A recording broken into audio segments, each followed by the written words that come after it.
ও ভাই কেন? দাদা হ্যাঁ কি হলো? 50 টাকা বেশি দিলে ভালো হতো। কেন? যাওয়ার সময় খালি যেতে হবে তো। কেন রে আপদ, খালি যাবি কেন? 10টা দিন অপেক্ষা কর, 10 দিন বাদে তোর গাড়িতে আমি ফিরে যাবো। যান যান, লাগবে না। আরে দেবো কোথা তবে থেকে তো আসে পারবি। সব কঞ্জুস। বাবা বাবা আমার জন্য যে ট্রেনটা আনতে বলেছো এনেছো? হ্যাঁ নিয়ে এসছি, স্টেশনে রাখা আছে, যা নিয়ে নে যা। হ্যাঁ আমি এক্ষুনি যাচ্ছি। এসে গেছে। কেমন আছো তুমি? হ্যাঁ এসে গেছি, ভালো। প্রেশার সুগার ডায়াবেটিস কিচ্ছু নেই। তুমি যে বলেছিলে শনিবার দিন আসবে, শুক্রবার চলে এলে যে। চলে যাচ্ছি, রাতটা স্টেশনে কাটিয়ে কাল সকালে আসবো। এই তাই তাই বললাম নাকি আমি? হাতটা ছাড়ো। রাগ করো না, এসো এসো।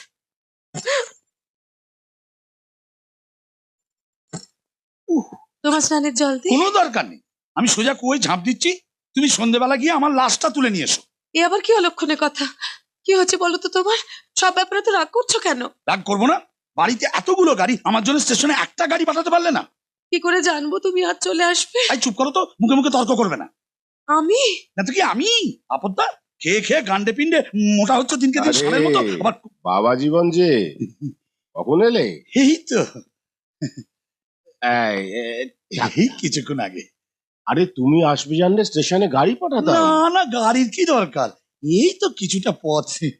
ঠিক আছে, তুমি এখন বিশ্রাম করো। কোথাও যাচ্ছেন নাকি? একটু খেতে যাচ্ছি। খেতে? না না, খেতে দেখতে যাচ্ছি। ও আচ্ছা, একটু তাড়াতাড়ি ফিরবেন, আপদ বাইরে খুব গরম। ঠিক আছে, কোনো অসুবিধা হবে না। ও মরবে কি জানে, পুরো দম আছে। হ্যাঁ কি যেন বলছিলাম? আমি খেয়ে হ্যাঁ খেয়ে খেয়ে খেয়ে দিনকে দিন ষাঁড়ের মতো মোটা হচ্ছ, মাথায় বুদ্ধি শুদ্ধি বলে তো কিছু হলো না। আস্তে আপদ আস্তে কোথাকার। শুরু করে দিয়েছো? আরে আসতে না আসতে কোথায়, 5 মিনিট হলো এসে গেছি।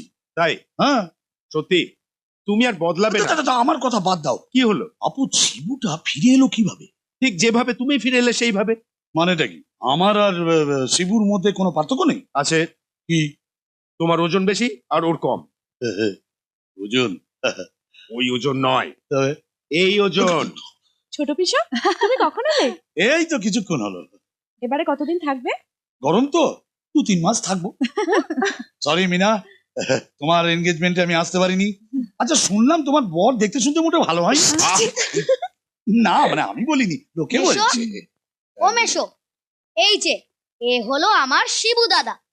হ্যালো। হ্যাঁ বাহ, বেশ লম্বা তো। হাসছো কেন? কেননা লম্বা লোকের বুদ্ধি হাঁটুতে থাকে, না জানা থাকলে জেনে নাও। পড়াশোনা কত করেছো দেখেছো? এখন যেভাবে ভাবছো, পড়াশোনার সময় যদি সেভাবে ভাবতে তাহলে একটা ডিগ্রি পেতে। এই জন্য পড়াশোনার সময় অমনোযোগী হওয়া মোটে ঠিক নয়। নলেজ ইজ ডিভাইন, মানে কি জানো? মানে হচ্ছে বুদ্ধি ওয়াইনের মতো, যতই খাবে ততই শক্তি বাড়বে। বুঝতে পারছো? গোল গোল চোখ করে কি দেখছো? এই দেখো, ইংরেজি বলছি বুঝতেই পারছে না। ডিভাইন মানে ওয়াইন বা বিস্কি নয়, ডিভাইন মানে ঐশ্বরিক। কে বলেছে তোমার? আপদ, যা জানো না তাই নিয়ে কথা বলো না তো। কি দিয়েছি এখন? তুমি কতদূর লেখাপড়া করেছো সেটা কিন্তু আমরা সবাই জানি। না ও জানে না তো। চলো আমরা যাই। কি দাঁড়িয়ে দাঁড়িয়ে মেশো দেখছো? মেশো, আজকে না একটা নতুন কথা শিখলাম। কি? Knowledge is wine divine. আপদ, এবারে ছেলেগুলো বড্ড পাকা, ইঁচড়ে পাকা। তুমি দাঁড়িয়ে দাঁড়িয়ে কি দেখছো? জলের ব্যবস্থা করো, না হলে আমি কুয়োয় ঝাঁপ দেবো। যাও। এসো কোথায় নিয়ে যাচ্ছ? এসো না বলছি। দাঁড়া না, হয়েছে কি? ওই ওই দেখ, 3টে ছেলেকে দেখছো? ওরা না আমাকে খুব বিরক্ত করে। ও, তা প্রবলেম কি আছে? ওদের চোখ মেরে তো ভয় পালিয়ে যাবে। মেরেছিলাম, তারপর থেকে তো প্রবলেম শুরু হলো। ও, ওদের মধ্যে কি তোমার কাউকে পছন্দ হয়েছে? ইস, না না, ছি। তাহলে চোখ মারলে কেন? ওদের মধ্যে কেউ আমাকে পছন্দ করে কিনা সেটা জানার জন্য। ওই যে ক্যাবলাটা বিয়ে করার জন্য একেবারে উঠে পড়ে লেগেছে। বাহ, গুড। সরি, আর এমন হবে না। এখন আমায় কি করতে হবে? সেদিন কাটা কেষ্টকে যেভাবে মেরেছো, হুম।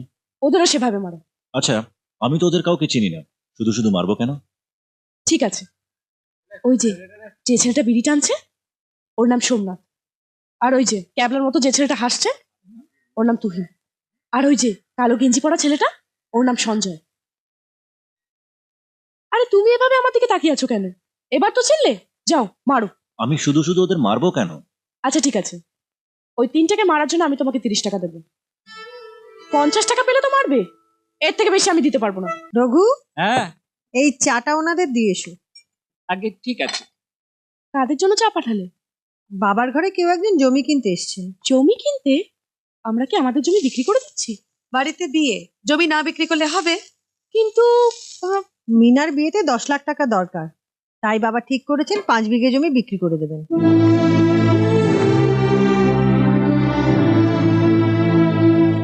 দেখো রতন, 5 বিঘে জমি বিক্রি করতে চাই। বিঘে প্রতি 3 লাখ টাকা তো পাওয়া উচিত। হ্যাঁ তা তো বটেই। তার উপর খালপাড়ের জমি, 1 বিঘে থেকে 25-30 বস্তা ধান তো পাওয়াই যায়। আমি জানি আপনাদের টাকার দরকার, কিন্তু আমি 2 লাখ টাকার বেশি আপনাদের দিতে পারবো না। আমাদের টাকার প্রয়োজন বলে তুমি কম দাম বলছো, এটা কিন্তু ঠিক নয়। কি আপদ, এইরকমই হয়। 10 টাকায় কিনে 20 টাকায় বেচবে, তাই না? খুব ভালো। আমাদের কিন্তু 1 সপ্তাহের মধ্যে টাকা চাই। নিশ্চয়ই, কাগজে সই করে দিলেই আমি টাকা দিয়ে দেবো।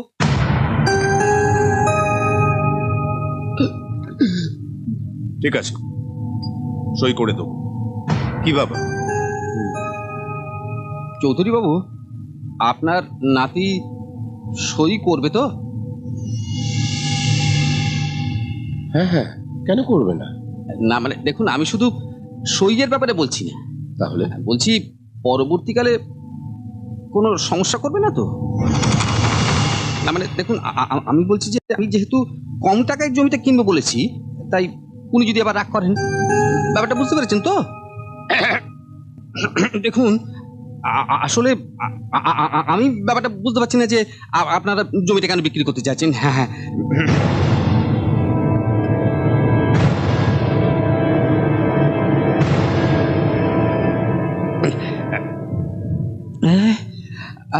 আমাকে ছেড়ে দিন। দেখুন, আমি জমির ব্যাপারে কথা এখনই শেষ করতে চাইছি। আমাকে ক্ষমা করুন চৌধুরী বাবু, আমি আপনাদের জমি কিনতে পারবো না। কেন, কি হলো? না মানে ওনার নাতি বোধহয় জমি বিক্রি করতে রাজি নন। হয়তো আমার রেটটা ওনার পছন্দ হয়নি, তাই বলছি চৌধুরী বাবু, আপনি আমাকে মাফ করুন। হ্যাঁ, আমি এখন আসছি। রতন, সে কি? বাপের নাম। তোমার ইচ্ছে না থাকলে আগেই বলতে পারতে। আরে ও এ বাড়িতে থাকলে বিয়ে অন্নপ্রাশন কোনো কিছুই হবে না। আপদ, চলো চলো।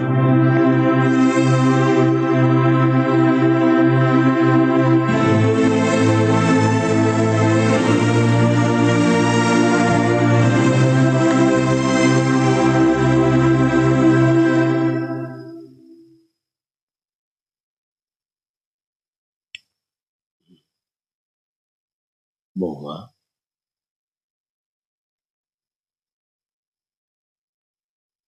বাবা, কি বলছিলাম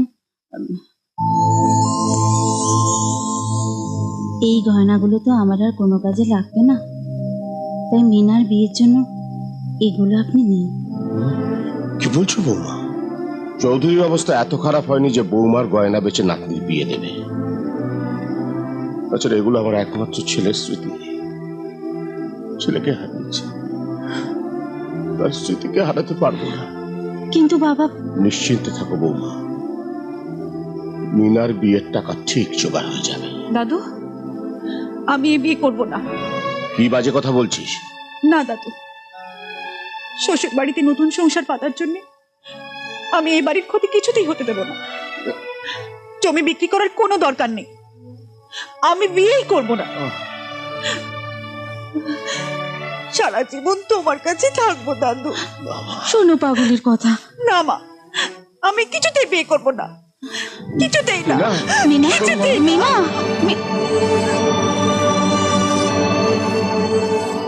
ভালো হয়েছে তুই এসেছিস শিবু, নাহলে আমি তোকে ডেকে পাঠাতাম। কাল আমি রতনকে ডেকে পাঠিয়েছি, তুই সেই সময় বাড়িতে থাকবি না। কেন?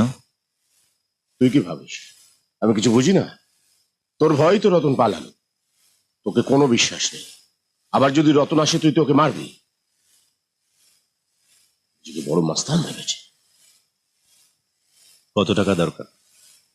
কি? মিনার বিয়ের জন্য কত টাকা দরকার?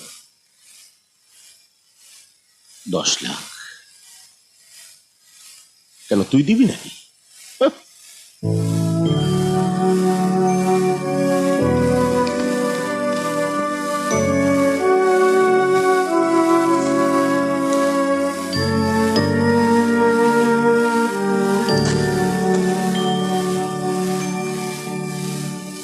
আপনি অনেক কিছু হারিয়েছেন, আমি চাই না আপনি আপনার জমিটাও হারান।